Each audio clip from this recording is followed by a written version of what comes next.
Hi ನನ್ನ ಪ್ರೀತಿಯ ಸ್ನೇಹಿತರೆ, ಹೇಗಿದ್ದೀರಾ? ಇವತ್ತು ಬೇಸನ್ ಲಡ್ಡು ಮಾಡೋದು ಹೇಗೆ ಅಂತ ನೋಡೋಣ ಬನ್ನಿ. ಬೇಕಾಗುವ ಪದಾರ್ಥಗಳು: ಕಡಲೆ ಹಿಟ್ಟು, ಸಕ್ಕರೆ, ತುಪ್ಪ ಮತ್ತು ಏಲಕ್ಕಿ. ಮೊದಲಿಗೆ ಒಂದು ಪ್ಯಾನಲ್ಲಿ 3-4 ಸ್ಪೂನಷ್ಟು ತುಪ್ಪ ಹಾಕ್ಕೋತಾ ಇದ್ದೀನಿ. ನೀವು ಎಷ್ಟು ಬೇಕು ತುಪ್ಪ ನೋಡ್ಕೊಂಡು ಹಾಕ್ಕೊಳ್ಳಿ. ಇಲ್ಲ ನಾನು ಮತ್ತೆ 2 ಬೌಲಷ್ಟು ಕಡಲೆ ಹಿಟ್ಟು ಹಾಕ್ಕೋತಾ ಇದ್ದೀನಿ. ಹಾಕ್ಬಿಟ್ಟು ಚೆನ್ನಾಗಿ ಫ್ರೈ ಆಗಬೇಕು. ಹಸಿ ವಾಸನೆ ಹೋಗೋವರೆಗೂ ಚೆನ್ನಾಗಿ ಈ ಥರ ಮಿಕ್ಸ್ ಮಾಡ್ಕೊತಾ ಇರಬೇಕು. ಕಮ್ಮಿ ಊರಲ್ಲಿ, ಆದಷ್ಟು ಕಮ್ಮಿ ಊರಿನೇ ಇಟ್ಕೊಳ್ಳಿ, ಇಲ್ಲಾಂದರೆ ಸೀದೋಗ್ಬಿಡುತ್ತೆ. ಚೆನ್ನಾಗಿ ಈ ಥರ ಹುರ್ಕೋಬೇಕು ಹಸಿ ವಾಸನೆ ಹೋಗೋವರೆಗೂ. ನೋಡಿ, ಎಲ್ಲ ಚೆನ್ನಾಗಿ ಈ ಥರ ಹುರ್ಕೊಂಡ್ರೆ ಈ ಥರ ಆಗುತ್ತೆ.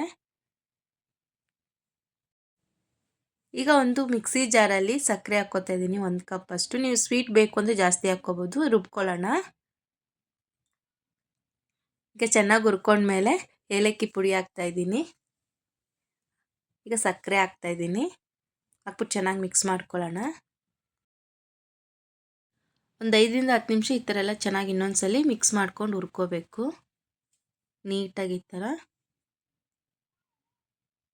ಈಗ ಹಸಿ ವಾಸನೆ ಎಲ್ಲ ಹೋಗಿದೆ, ಚೆನ್ನಾಗಿ ಸಕ್ಕರೆ ಎಲ್ಲ ಚೆನ್ನಾಗಿ ಹಿಡ್ಕೊಂಡಿದೆ. ಈಗ ಸ್ವಲ್ಪ ತಣ್ಣಕ್ಕಾದ್ಮೇಲೆ ನಾವು ಒಂದು ಪ್ಲೇಟಿಗೆ ಹಾಕ್ಕೊಳ್ಳೋಣ. ಈಗ ತಣ್ಣಕ್ಕಾಗಿದೆ ನೋಡಿ, ನಾನೆಲ್ಲ ಇವಾಗ ನೀಟಾಗಿ ಚಿಕ್ಕ ಚಿಕ್ಕದಾಗಿ ಉಂಡೆ ಕಟ್ತಾ ಇದ್ದೀನಿ. ಬೇಕು ಅನ್ನೋರು ಸ್ವಲ್ಪ ದೊಡ್ಡದಾಗೂ ಕಟ್ಬೋದು, ನಾನು ಮೀಡಿಯಮ್ ಸೈಜ್ ಕಟ್ತಾ ಇದ್ದೀನಿ. ಈಗ ಸರ್ವಿಂಗ್ ಪ್ಲೇಟ್ಗೆ ಹಾಕ್ಕೊಳ್ಳೋಣ. ಬೇಸನ್ ಲಡ್ಡು ರೆಡಿ ಆಗಿದೆ ನೋಡಿ, ನೋಡ್ಲಿಕ್ಕೆ ಎಷ್ಟು ಚೆನ್ನಾಗಿದೆ, ಟೇಸ್ಟ್ ಕೂಡ ತುಂಬಾ ಚೆನ್ನಾಗಿರುತ್ತೆ. ಮಕ್ಕಳಿಗೆಲ್ಲ ಈ ಥರ ಮಾಡಿಕೊಟ್ರೆ ತುಂಬ ಇಷ್ಟಪಟ್ಟು ತಿಂತಾರೆ.